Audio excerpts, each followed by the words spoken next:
Sir कल बानी से मुलाकात का दिन था। मुलाकातियों में सोहेल आफरीदी साहब का नाम भी था, लेकिन मुलाकात नहीं होने दी गई। अब सिचुएशन अब कैसे आगे बढ़ते हुए आप देख रहे हैं?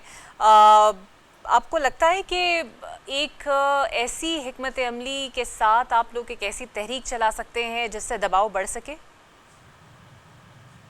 बिस्मिल्लाहिर्रहमानिर्रहीम या का नाबुदु व इय्याका नस्तईन। अच्छा देखिए, मैं इन सब सिचुएशन को दूसरी तरीके से रख के पूरे पाकिस्तान जो जो आपका सुन रहा है, मैं उन सब से एक सवाल पूछना चाहता हूँ।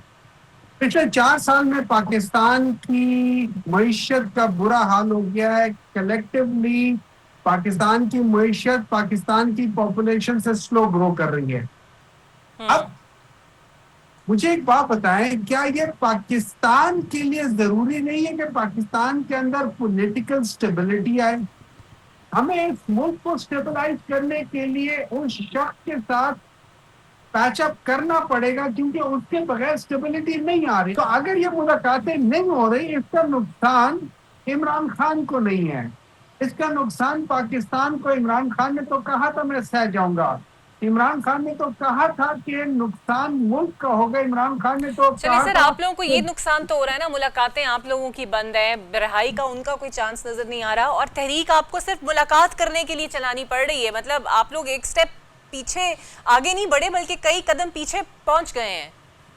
अच्छा, उसकी वजह यह है कि हमारे अंदर भी लोगों के अंदर कोई इत्तेफाक नहीं है। उसके अंदर छोटी छोटी चीजों के ऊपर मतलब वो करे। मुझे तो जो लास्ट मुझे मालूम था, इमरान खान ने कहा था अगर मैं नहीं होता तो जाहिर है आपने लोगों को तो अपॉइंट कर दिया है, लेकिन आपने कहा था कि एक कोर कमेटी होगी, कोर कमेटी कलेक्टिवली डिसाइड करेगी। हमारी कोर कमेटी तो डिसाइड कर ही नहीं रही है।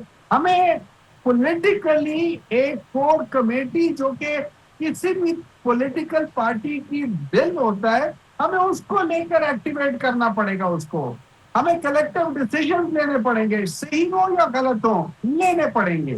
सर लेकिन अब चलें, अब तो आप ये तो आपका ज़र्फ है, खुला दिल है कि आप एक्सेप्ट कर रहे हैं कि तहरीक इंसाफ के अंदर ये प्रॉब्लम है जो कहीं ना कहीं आप लोगों की स्ट्रगल को और आपकी पार्टी के मोराल को भी नीचे डाउन करती है।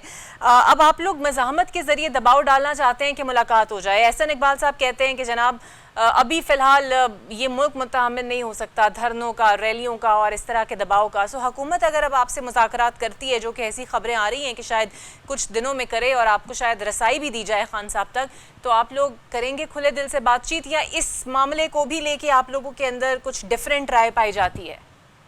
देखिए, मेरे लिहाज से ये मुल्क जो है ना, इन दो पॉलिटिकल पार्टीज के जो जो हुकूमत में आने का वो नहीं कर सकता।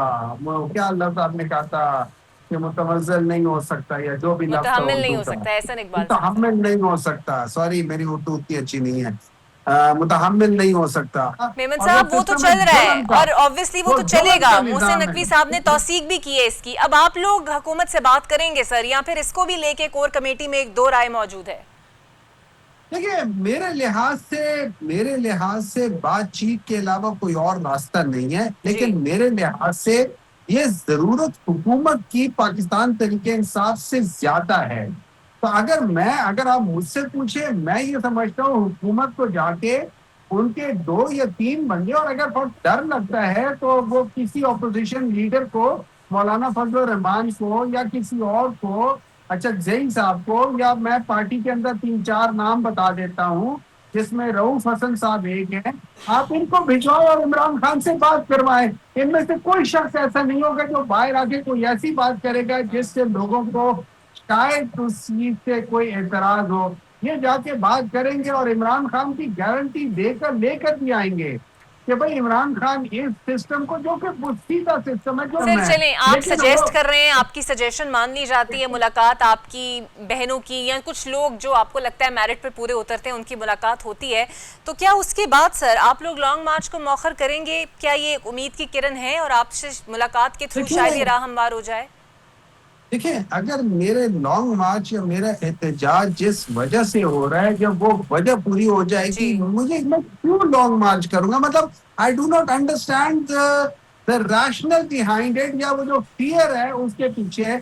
हम क्यों करेंगे ये? मेमन साहब ये भी बताइएगा सर, ये जो अब एक और आजकल social media is very active और आप जानते हैं कि कुछ चीज़ अगर फैलती है तो वो फिर जंगल में आग की तरह फैलती है। मिसाल यूसुफजई और सलमान अकरम राजा की ऑडियो टेप अगर आपने भी सुनी हो, आमने सामने है, एक दूसरे पर इल्ज़ामात भी लगा रहे हैं। फिर शहबाज गिल शफी जान साहब की तकरार वो एक अलग चल रही है। आपको नहीं लगता आपकी चाहे लॉन्ग मार्च हो, चाहे तहरीक हो, चाहे खान साहब की स्ट्रगल हो, ये एपिसोड्स जो हैं वो इन सब चीज़ों को और आपके कॉज को नुकसान पहुंचाएंगी और शायद पहुंचा रही भी हैं? देखिए, ये अगर मैं प्रॉब्लम को सामने रखूं, अगर मैं पाकिस्तान के इश्यूज को सामने रखूं, तो मुझे समझ नहीं आता कि लोग इन चीजों के ऊपर why are they worried about this small little issue. I really don't know, ये इतने छोटे इशू हैं, ये इतने माइन्यूट इशू हैं कि इनके ऊपर बाद में मेरा दिल भी नहीं करता कि मैं डिस्कस करूं। ये but much larger issues at hand to solve. आप उस तरफ जाएं, आप इस मुल्क को मेमन साहब इन छोटी लोगों छोटी से चिंगारी आग बन जाती है। आप कह रहे हैं नॉन इश्यूज हैं, नहीं छोटे इश्यूज हैं, नहीं लेकिन सर नहीं ये तो आप सलमान अकरम राजा इज द वन जिन पे खान साहब ने भरोसा किया, आपके एक पार्टी के वो फैसले करते हैं, वो लीड कर रहे हैं, और अगर उन पर इल्जामात हो, या फिर मिसाल यूसुफजई जो कि वैसे ही बड़ी पॉपुलर है यूथ के अंदर और आपके सर्कल के अंदर, तो फिर बात तो उठेगी सर, सवाल तो उठेंगे। नहीं, देखिए इस तरह है, सलमान अकरम राजा साहब इज देयर टू ऑर्गेनाइज। जो सेक्रेटरी जनरल का काम होता है वो ऑर्गेनाइजेशन होती है, तो वो पार्टी को ऑर्गेनाइज करते होते हैं। That is what the job is. Lead करने के लिए इमरान खान ने कहा हुआ है कि कोर कमेटी के कलेक्टिव डिसीजन होगा। हाँ, उसके ऊपर जो जिनको कहा गया है वो बैरिस्टर गोहर साहब हैं एज अ चेयरमैन, जी लेकिन that is for the seat. लेकिन at the end of the day everything would be decided by the core committee. That is what my understanding है। मशाल यूसुफजई जो बातें कर रही है, देखें उनका गुस्सा अपनी जगह पे, लेकिन कुछ चीजें जो मिसाल यूसुफ ने पॉइंट आउट कर रही है मुझे एक समझ नहीं आती। अगर मैं सवाल उठाता हूँ कि यार ये जो पैसा लोग दे रहे हैं, इधर दे रहे हैं या कहीं से भी कोई आया है, उसका एक ऑडिट होना चाहिए। मुझे समझ नहीं आती इसमें क्या बुराई है। तो बहुत सारी चीजें ऐसी हैं जो मतलब हमें खुद की तरह अपने अपने आप को भी ठीक करना चाहिए। हर एक को ठीक करने के साथ साथ पहले अपने आप को भी बिल्कुल ठीक ठीक है। करें और आगे चलें।